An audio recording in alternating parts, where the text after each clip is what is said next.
السلام علیکم ورحمۃ اللہ وبرکاتہ۔ الحمد للہ الذی وکفی وسلام علی عباده الذین اصطفی، اما بعد فاعوذ باللہ من الشیطان الرجیم، بسم اللہ الرحمن الرحیم۔ رب اشرح لی صدری ویسر لی امری واحلل عقدۃ من لسانی یفقهوا قولی، رب زدنی علما وعملا، اللهم فقهنا في الدين، اللهم اجعل القرآن ربيع قلوبنا ونور صدورنا وجلاء أحزاننا وذهاب همومنا، اللهم إنا نسألك علما نافعا وعملا متقبلا ورزقا حلالا طيبا۔ کیا حال ہے آپ تمام کے؟ امید کرتی ہوں سبھی خیریت سے ہوں گے۔ آج کی کلاس میں ہم سورہ النساء کی آیت نمبر 141 سے 147 تک کا سبق پڑھیں گے اور انشاءاللہ پارہ نمبر 5 آج مکمل کر لیں گے۔ ترجمہ کرتے ہیں، بسم اللہ الرحمن الرحیم۔ الذین، وہ جو یتربصون انتظار کرتے ہیں، بکم تمہارے بارے میں، فإن پس اگر کانا ہو، لکم تمہارے لیے، فتح من اللہ، فتح اللہ کی طرف سے، قالوا تو کہتے ہیں، الم نکم معکم، کیا نہ تھے ہم تمہارے ساتھ، وإن کان للکافرین، اگر ہو کافروں کے لیے، نصیب کچھ حصہ، قالوا تو کہتے ہیں، الم نستحوذ، کیا نہ ہم غالب آنے لگے تھے، علیکم تم پر، ونمنعکم، اور کیا نہ بچایا تھا ہم نے تمہیں، من المؤمنین مومنوں سے، فاللہ پس اللہ، یحکم فیصلہ کرے گا، بینکم تمہارے درمیان، یوم القیامتی قیامت کے دن، وَلَن يَجْعَلَ اللَّهُ ہرگز نہیں کرے گا اللہ، للکافرین کافروں کے لیے، علی المؤمنین مومنوں پر، سبیلا کوئی راہ، ان المنافقین بے شک منافق، یخادعون اللہ اللہ کو فریب دیتے ہیں، اور وہ بھی خادعوہم ان کو فریب دینے والا ہے، وَإِذَا قَامُوا اور جب وہ کھڑے ہوتے ہیں، إِلَى الصَّلَاةِ نماز کے لیے، قاموا تو کھڑے ہوتے ہیں، کسالى کاہلی سے، یراؤون الناس دکھلاتے ہیں لوگوں کو، ولا یذکرون اللہ الا قلیلا اور نہیں وہ یاد کرتے اللہ کو مگر تھوڑا، مذبذبین بین ذالک متردد ہیں درمیان اس کے یعنی کفر اور ایمان کے، لا الہ الا نہ ان کی طرف، ولا الہ الائی اور نہ ان کی طرف، ومن یضلل اللہ اور جس کو گمراہ کرے اللہ، فلن تجد لہ تو ہرگز نہیں آپ پائیں گے، لہو اس کے لیے، سبیلا کوئی راہ، یا ایھا الذین اے لوگو جو آمنو ایمان لائے ہو، لا تتخذوا الکافرین نہ تم بناؤ کافروں کو، اولیاء دوست، من دون المؤمنین سوائے مومنوں کے، اتریدون کیا تم چاہتے ہو، ان تجعلوا یہ کہ تم کرو، للہ اللہ کے لیے، علیکم اپنے خلاف، سلطانا مبینا حجت ظاہر، ان المنافقین بے شک منافق، فی الدرک الاسفل سب سے نچلے درجے میں ہوں گے، من النار آگ کے، ولن تجد ہرگز نہیں آپ پائیں گے، لہم نصیرا ان کے لیے کوئی مددگار، الا الذین سوائے ان لوگوں کے جنہوں نے تابوا توبہ کی، واصلحوا اور اصلاح کر لی، واعتصموا باللہ اور مضبوط پکڑا اللہ کے دین کو، واخلصوا اور خالص کر لیا، دینہم اپنا دین، للہ اللہ کے لیے، فاولئک مع المؤمنین تو یہ لوگ مومنوں کے ساتھ ہوں گے، وسوف یؤتی اللہ المؤمنین اجرا عظیما اور ان قریب دے گا اللہ مومنوں کو اجر بہت بڑا، ما یفعل اللہ بعذابکم کیا کرے گا اللہ تمہیں عذاب دے کر، ان شکرتم وآمنتم اگر تم شکر کرو اور تم ایمان لے آؤ، وکان اللہ شاکرا علیما اور ہے اللہ نہایت قدردان خوب جاننے والا۔ یہاں پہ ہم نے ترجمہ کیا، اب آیت کی تفسیر کی طرف آتے ہیں۔ سورہ نساء آیت نمبر 141۔ اللہ کہتے ہیں، وہ منافقین جو آپ کے بارے میں ہر وقت منتظر رہتے ہیں، اگر اللہ کی مہربانی سے تمہیں فتح نصیب ہو تو کہتے ہیں کیا ہم تمہارے ساتھ نہ تھے، اور اگر کافروں کا پلہ بھاری رہے تو انہیں کہتے ہیں کیا ہم تم پر قابو پانے کی قدرت نہ رکھتے تھے، اور اس کے باوجود ہم نے تمہیں مسلمانوں سے بچا نہیں لیا، بس اللہ ہی قیامت کے دن تمہارے اور ان کے درمیان فیصلہ کرے گا، اور اللہ نے کافروں کے لیے مسلمانوں پر غالب آنے کی ہرگز کوئی گنجائش نہیں رکھی۔ اللہ تعالیٰ اس آیات میں منافقوں کی مفاد پرستی کا تذکرہ فرما رہے ہیں۔ منافقین کا طبقہ ایک ایسا طبقہ ہے جو دور نبوی میں بھی موجود تھا، غرض کہ ہر دور میں موجود رہتا ہے اور آج بھی موجود ہے۔ یہ منافقین وہ لوگ ہوتے ہیں کہ ان میں ایمان نام کی کوئی چیز ہوتی ہی نہیں، بلکہ ان کا ایمان صرف مفاد کا حاصل کرنا ہوتا ہے، جھوٹ اور مکر و فریب ہوتا ہے۔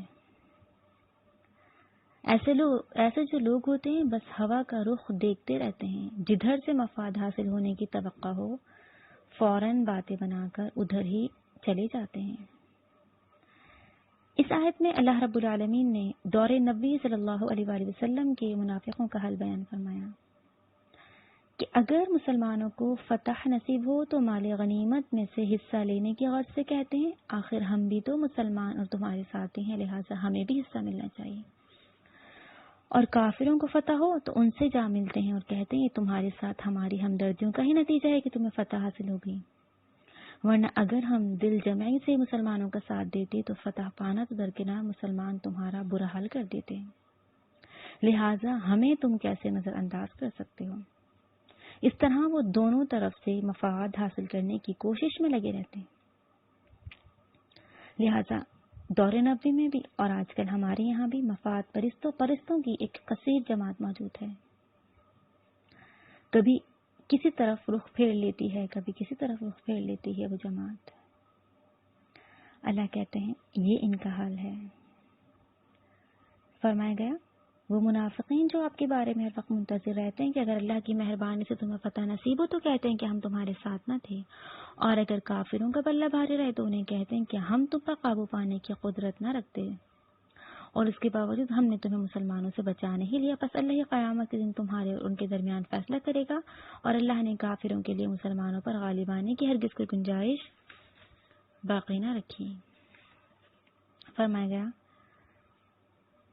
کہ اس مضمون کو مختلف الفاظ میں مختلف مقامات پر دہرایا گیا ہے۔ مطلب یہ بیان کیا جاتا ہے یہ کافر اور منافق اللہ کے نور کو بجھانے کی جتنی بھی سر توڑ کوششیں کر لیں، کوششیں کر کے دیکھ لیں، اللہ اپنے اس ہدایت کے نور کو پورا کر کے ہی رکھے گا۔ بالآخر تمام ادیان پر اللہ کا دین ہی غالب ہو کر رہے گا۔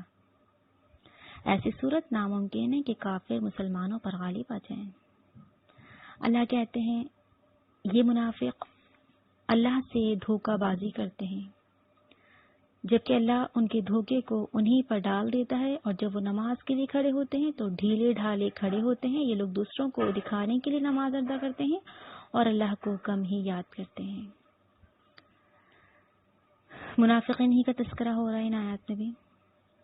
اللہ کہتے ہیں منافقین کا کام فریب کاریوں سے اپنے مفادات حاصل کرنا ہے۔ یہ جو بھی سازشیں مکر و فریب چالے چلتے ہیں اللہ تعالیٰ مسلمانوں کو بذریعہ وحی اطلاع دے دیتا ہے، اپنے نبی کو بتا دیتا ہے وحی کے ذریعے۔ اللہ کہتے ہیں یہ اپنی سازشوں میں نامراد ہونے کے علاوہ مسلمانوں کی نظروں میں ذلیل و رسوا بھی ہو جاتے ہیں۔ اللہ کہتے ہیں پھر کوئی اور راستہ اختیار کرتے ہیں، کوئی اور فیصلہ بدل لیتے ہیں تو کافر ان سے بدظن ہو جاتے ہیں۔ اس طرح ان کی فریب کاریوں کا وبال انہی پر پڑتا ہے۔ آگے اللہ منافقین کی نماز کا تذکرہ فرما رہے ہیں اور ان کا کردار بتا رہے ہیں کہ وہ کیسے ہوتے ہیں۔ فرمایا گیا وہ منافقین دھوکے باز ہوتے ہیں، اپنے مفاد کے لیے دھوکہ دہی کرتے ہیں، اور جب وہ نماز کے لیے کھڑے ہوتے ہیں تو ڈھیلے ڈھالے کھڑے ہوتے ہیں۔ یہ لوگ دوسروں کو دکھانے کے لیے نماز ادا کرتے ہیں اور اللہ کو کم ہی یاد کرتے ہیں۔ نماز اسلام کا اہم رکن ہے۔ مومن اور کافر میں فرق کرنے والی چیز ہے نماز۔ بین العبد و بین الکفر ترک الصلاۃ، مسلمان بندے اور کافر بندے کے درمیان فرق کرنے والی چیز نماز ہے۔ منافقین چونکہ اسلام کے مدعی بننے کو ظاہر کیا کرتے تھے کہ ہم بھی اسلام کے دعوت دار ہیں، لہٰذا انہیں نماز ضرور ادا کرنا پڑتی تھی تاکہ دیکھنے والا یہ سمجھے یہ نمازی ہیں، یہ مسلمان ہیں، مومن ہیں۔ کیونکہ جو شخص نماز با جماعت میں شامل نہ ہوتا تو فوراً سب کو اس کے نفاق کا شبہ ہونے لگتا تھا، لیکن ایک مومن اور منافق کی نماز میں فرق ہوتا ہے. اللہ نے یہاں پہ بتا دیا کہ وہ بے شک دکھانے کے لیے نماز پڑھتے تھے کہ ہم بھی مومن ہیں، ہم بھی مسلمان ہیں، لیکن فرق ان کی نمازوں سے نظر آ جاتا ہے کہ ایک مومن کیسے نماز پڑھتا ہے اور ایک منافق کیسے پڑھتا ہے.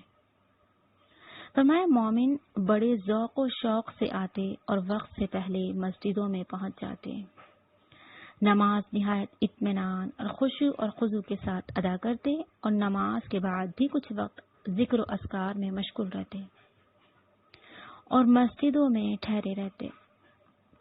اللہ کہتے ان کی ایک ایک حرکت سے معلوم ہو جاتا تھا کہ گویا انہیں اپنی نمازوں سے واقعی دلچسپی ہے، اپنے رب سے محبت ہے. اس کے برعکس منافقوں کی حالت دیکھیے، جیسے ہی اذان کی آواز سنتے ہیں ان پر سستی سی چھا جاتی ہے، پھر دل پر جبر کر کے زبردستی دکھاوے کے لیے مسجدوں میں آنا ہی پڑتا ہے. ان کی نمازوں میں خشوع اور خضوع نام کا نہیں ہوتا، دلوں میں وہی مکاریاں اور فائدے کے حصول کے خیالات ہوتے ہیں. نماز ختم ہوتی فوراً گھروں کو بھاگنے کی لگتی ہے. اللہ کہتے ہیں ان کی تمام کی تمام حرکات و سکنات اور ان کے ڈھیلے پن سے واضح طور پر معلوم ہو جاتا ہے کہ انہیں نہ نماز کی اہمیت کا احساس ہے، نہ اپنے رب سے کچھ محبت ہے اور نہ ہی اللہ کے ذکر سے کوئی رغبت ہے. وہ مسجدوں میں آتے تو ہیں پر محض حاضری لگوانے کے لیے، نمازیں پڑھتے تو ہیں لیکن دکھانے کے لیے. فرمایا گیا منافقین تو باجماعت نماز کا اہتمام بھی بہت کم کرتے ہیں. اللہ تعالیٰ نے یہاں پہ ایک مومن اور ایک منافق کی نماز کا فرق بتایا. وہ منافقین کی نماز چند احادیث سے سمجھتے ہیں. اللہ کے نبی نے فرمایا منافق کی نماز یہ ہے کہ بیٹھا سورج کو دیکھتا رہتا ہے یہاں تک کہ جب سورج شیطان کے دو سینگوں کے درمیان آ جاتا ہے تو اٹھ کر نماز عصر کے لیے 4 ٹھونگے مار لیتا ہے اور اس میں اللہ کو کم ہی یاد کرتا ہے. یہ مسلم کی حدیث تھی. ایک حدیث آتی بخاری کتاب الاذان میں. سیدنا ابو ہریرہ کہتے ہیں آپ صلی اللہ علیہ وسلم نے فرمایا منافقوں پر کوئی نماز صبح اور عشاء کی نماز سے زیادہ بھاری نہیں، اور اگر لوگ اس ثواب کو جانتے جو ان نمازوں میں ہے تو گھسٹ کر بھی آ جاتے ہیں. اور میں نے ارادہ کیا کہ مؤذن سے کہوں وہ تکبیر کہے اور کسی کو لوگوں کی امامت کا حکم دوں اور آگ کا شعلہ لے کر ان لوگوں کے گھروں کو جلا دوں جو ابھی تک نماز کے لیے نہیں نکلتے. منافقین کی نماز کا یہاں پر تذکرہ ہوا. اب دیکھیے اللہ نے فرق تو بتا دیا کتاب و سنت میں.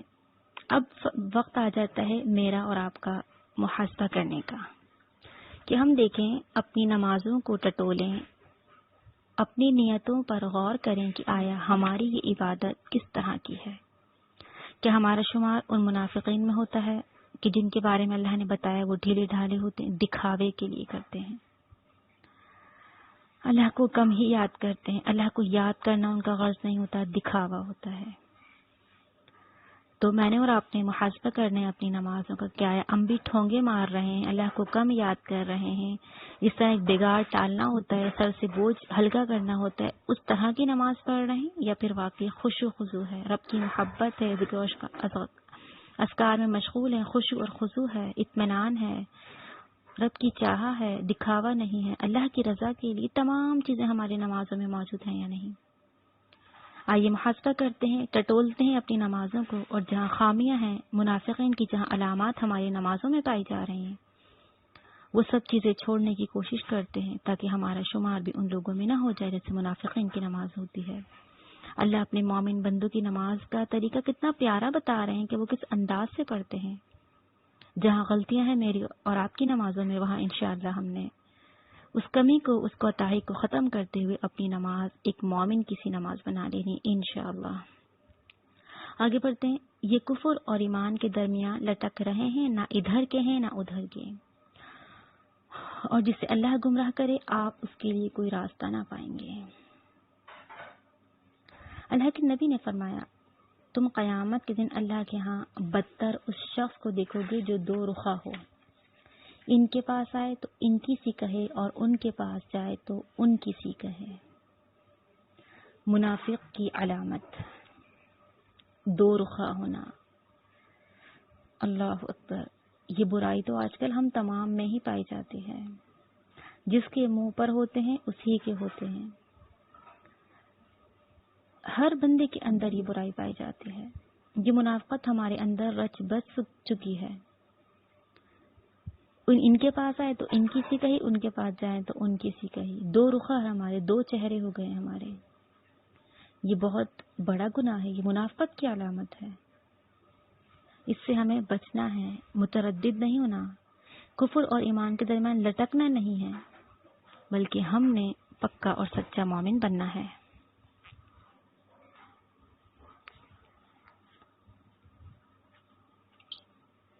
اللہ کے نبی صلی اللہ علیہ وآلہ وسلم نے فرمایا، منافق کی مثال اس بکری کی طرح ہے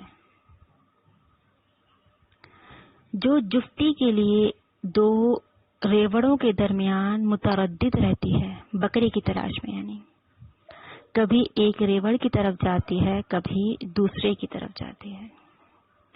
یہ متردد ہے اور تذبذب کا شکار ہیں یہ منافق لوگ کفر اور ایمان میں. اللہ تعالی ہم تمام کو منافقت سے بچائے. کتنے لڑائی جھگڑے اس چیز پر ہو رہے ہوتے ہیں کہ لوگ آپس میں ایک دوسرے میں نا اتفاقیاں، بدزنیاں پیدا کر رہے ہوتے ہیں، بدگمانیاں. جس کے منہ پر آئے اس کی بات کہی، اس کے منہ پہ گئے دوسرے کی بات کہی. اس طرح معاملات خراب ہوتے ہی چلے جاتے ہیں اور یہ منافقت ہے. اللہ کے نبی نے جو بھی ہم نے حدیث پڑھی بخاری کتاب الادب کی کہ اللہ کے نبی نے اس شخص کو بدتر کہا ہے. قیامت کے دن اللہ کے ہاں بدتر اس شخص کو دیکھو گے جو دو رخا ہو.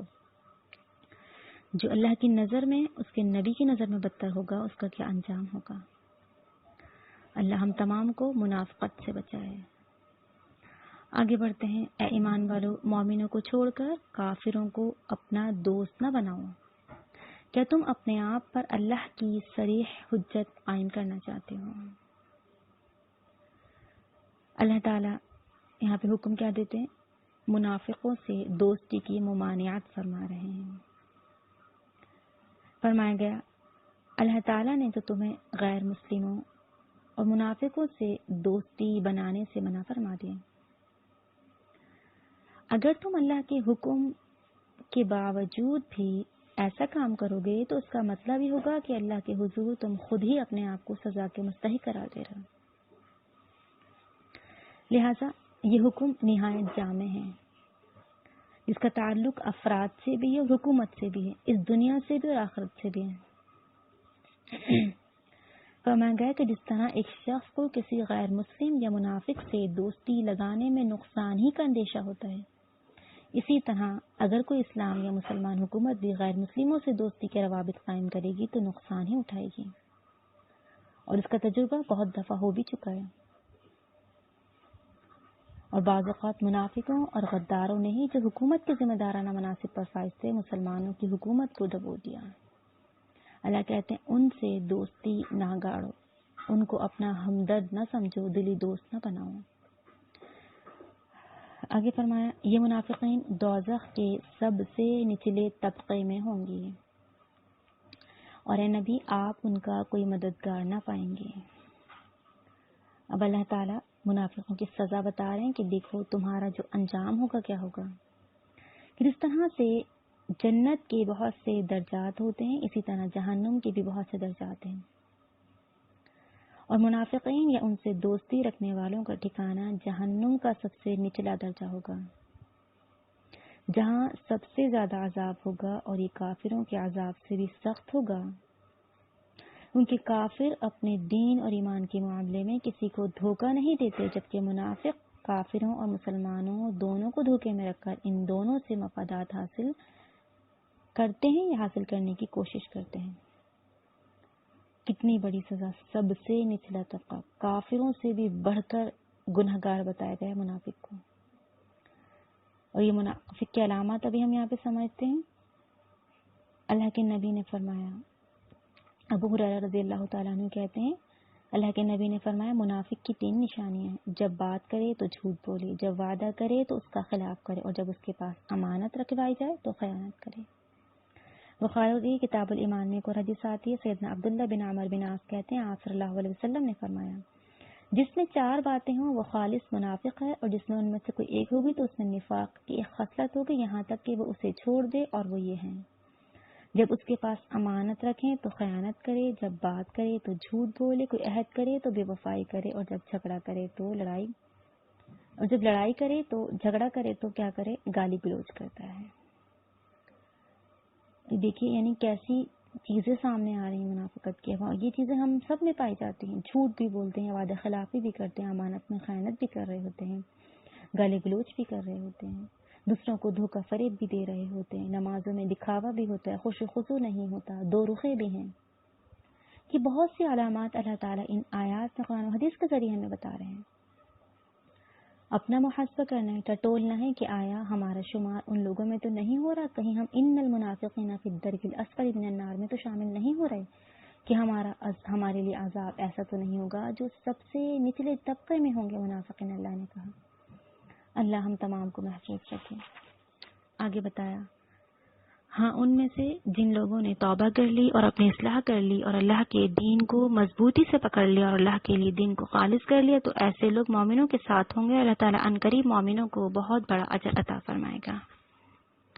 اب فرمایا جن منافقوں نے توبہ کر کے اپنے اعمال درست کر لیے، پھر دین اسلام پر مضبوطی سے جم گئے اور اپنی ہمدردیاں اور اپنی وفاداریاں صرف اللہ اور اس کے دین کو مضبوط بنانے کے لیے وقف کر دیں اور اپنے آپ میں یہ 4 اوصاف پیدا کر لیے تو وہ اس اخروی سزا سے بچ جائیں گے۔ اللہ تعالیٰ ان کے سب کا گناہ معاف کر کے انہیں مومنوں کی جماعت میں شامل فرما دیں گے۔ جو مفادات دنیاوی یا اخروی مومنوں کو حاصل ہوں گے، اللہ کہتے ہیں وہ انہیں بھی حاصل ہوں گے۔ آگے فرمایا اگر تم لوگ اللہ کا شکر ادا کرو اور خلوص نیت سے ایمان لے آؤ تو اللہ کو کیا پڑی ہے کہ تمہیں عذاب دے، جبکہ اللہ بڑا قدردان اور سب کچھ جاننے والا ہے۔ سب سے پہلے یہاں پر ہم شکر کے معنی اور اس کے درجات کو سمجھتے ہیں، شکر کی تعریف پڑھتے ہیں۔ شکر کے معنی ہوتے ہیں اعتراف نعمت، اور اس کے 3 درجے ہوتے ہیں۔ شکر کے 3 درجے ہیں: قلبی یعنی انسان دل سے اللہ کے یا کسی کے احسانات کا اعتراف کرے، قولی تحدیث نعمت کے طور پر زبان سے بھی اس کا اقرار کرے اور اللہ کے احسانات کا دوسروں کے سامنے تذکرہ کرے، عملی نمبر 3 عملی یعنی اس شکر کے اثرات اس کے اعضاء اور جوارح سے بھی ظاہر ہوں۔ اس طرح شکر کے 3 درجات ہوئے، قلبی، قولی، عملی۔ یہ تینوں درجات اصل میں لازم و ملزوم ہیں۔ انسان جب اللہ کے احسانات کا خیال کرتا ہے تو اس کا دل اللہ کی محبت اور وفاداری کے جذبات سے لبریز ہو جاتا ہے۔ پھر اسی وفور جذبات کا ہی اثر ہوتا ہے کہ خود اکیلے بھی اور دوسروں کے سامنے بھی ان احسانات کا تذکرہ کرتا ہے اور اس سے دل میں خوشی محسوس ہوتی ہے۔ پھر اسی محبت و اخلاص کا اس کی فکر پر یہ اثر ہوتا ہے کہ اللہ کے جتنے زیادہ مجھ پر احسانات ہیں اتنا ہی زیادہ مجھے اس کا مطیع و فرمانبردار اور عبادت گزار بننا ہے۔ اور اس کی واضح مثال وہ واقعہ ہے کہ اللہ کے نبی صلی اللہ علیہ وسلم اپنی آخری زندگی میں رات کو اتنا قیام فرماتے کہ آپ صلی اللہ علیہ وسلم کے پاؤں سوج جایا کرتے تھے۔ صحابہ رضی اللہ تعالیٰ عنہم اجمعین نے عرض کیا، اللہ کے رسول صلی اللہ علیہ وسلم، اللہ نے تو آپ کے سب اگلے اور پچھلے گناہ معاف فرما دیے ہیں، پھر آپ اتنی مشقت کیوں اٹھاتے ہیں؟ تو آپ صلی اللہ علیہ وسلم نے جواب دیا، کیا میں اللہ کا شکر گزار بندہ نہ بنوں؟ یہ واقعہ بہت سی حدیث میں آتا ہے۔ مطلب حاصل یہ ہے اس کا آیت اور حدیث کا کہ سچے مومن پر اللہ کے جتنے احسانات اور فضل و اکرام ہوتے ہیں اتنا ہی اس کے جذبات، محبت، خلوص اور وفاداری جوش میں آتے ہی رہتے ہیں اور وہ ہر طرح سے ان احسانات کے شکر کا اظہار کرنے لگتا ہے۔ اللہ نے کیا بتایا؟ شکر کر لو اور خلوص نیت سے ایمان لے آؤ گے تو اللہ کو کیا پڑی ہے کہ تمہیں عذاب دے۔ شکر بھی ضروری، ایمان بھی ضروری، پر خالص نیت کے ساتھ۔ اللہ کہتے ہیں کہ شکر کی نسبت جب اللہ تعالیٰ کی طرف ہو تو اس کا مطلب ہوتا ہے قدر دانی یا قدر شناسی۔ فرمایا اگر انسان تھوڑا سا عمل یا شکر ادا کرے تو اللہ انسان کے عمل سے بہت بڑھ کر اس کا صلہ عطا فرماتا ہے اور چھوٹے موٹے گناہوں کو ویسے ہی معاف فرما دیتا ہے، جبکہ انسان کا یہ حال ہے کہ وہ اکثر ناشکرہ ہی واقع ہوا ہے، اور کوئی شخص اس کی مرضی کے خلاف کام کرے تو اس سے محاسبے میں سختی کرتا ہے۔ اللہ اپنے بندوں پر اس سے بھی زیادہ مہربان ہے جتنا ایک ماں اپنے بچے پر مہربان ہوتی ہے۔ اللہ کہتے ہیں اگر انسان شرک کر کے یا پے در پہ نافرمانیاں کر کے اپنے اللہ کو ناراض نہ کر لے تو اللہ کبھی کسی کو خواہ سزا نہیں دیتا. اللہ بتا رہے ہیں کہ دیکھو اللہ قدردان ہے، قدر شناس ہے. تم چھوٹا عمل کرو گے اللہ بڑھا چڑھا کر اس کو تمہارے لیے نیکیوں میں بدل دیں گے، اس کا صلہ اللہ تمہیں بہت زیادہ دے دیں گے. لیکن تم شکر گزاری بھی کرو اور خلوص نیت سے ایمان لے آؤ. وہ کام نہ کرو جو نافرمانیوں کے ہیں، جو شرک ہے.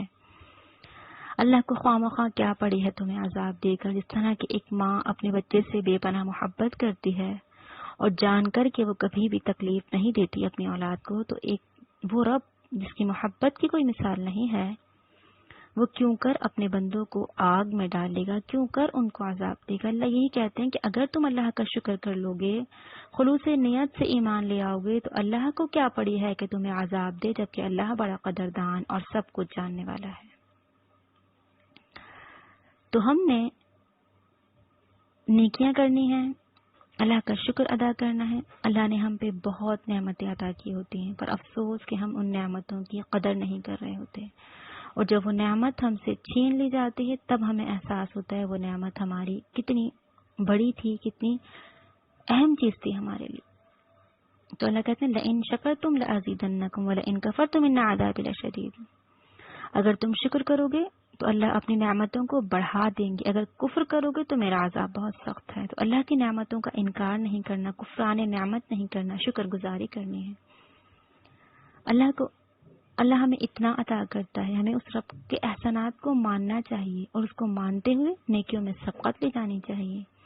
محبت اور وفاداری کا جذبہ ہمارے اندر ہونا چاہیے. گناہگاریوں سے ہمیں بچنا چاہیے اپنے رب کو راضی کرتے ہوئے. تو اللہ کہتے ہیں اگر تمہارے اندر یہ چیزیں پائی جائیں گی تو میں کیوں تمہیں پھر عذاب دوں گا. اللہ کو کیا پھر ملے گا عذاب دے کر اپنے بندوں کو؟ اللہ نہیں چاہتے اپنے بندوں کو عذاب دینا. اللہ کہتے ہیں اگر تم ان چیزوں سے باز آ جاؤ جو گناہ والی ہیں تو میں تمہیں ہرگز نہیں کروں گا اس طرح، بلکہ میں تو تمہاری نیکیوں کی قدر کرتا ہوں، قدردانی کرتا ہوں. تم نیکیاں کرو، میں تمہیں اجر و ثواب عطا کرتا رہوں گا. تو یہاں پر اس طرح ہم نے الحمدللہ اپنی ان آیات کا ترجمہ تفسیر سمجھ لیا اور پارہ نمبر 5 بھی مکمل کر لیا. اللہ تعالیٰ اسی طرح ہمارے یہ سلسلہ جاری و ساری رکھے. اس طرح ہم نے 5 سپارے الحمدللہ مکمل کی. اسی طرح اللہ تعالیٰ گاہے بگاہے ہمارے اس قرآن مجید کو پائے تکمیل تک پہنچا دیں اور ہم اس کو مکمل کر لیں، پورا تفسیر کے ساتھ جان لیں، سیکھ لیں اور سمجھ لیں اللہ کے احکامات اس میں کیا ہیں، اللہ ہم سے کیا فرما رہے ہیں. تو انشاءاللہ زندگی رہی، اللہ نے چاہا تو پھر ملتے ہیں. آپ سب اپنا خیال رکھیے گا، دعا میں یاد رکھیے گا خاص. ٹھیک ہے، اللہ حافظ. سبحانک اللہم و بحمدک نشہد ان لا الہ الا انت نستغفرک و نتوب الیک. وصلی اللہ تعالی علی خیر خلقہ محمد و آلہ و صحبہ اجمعین برحمتک یا ارحم الراحمین. السلام علیکم و رحمۃ اللہ وبرکاتہ.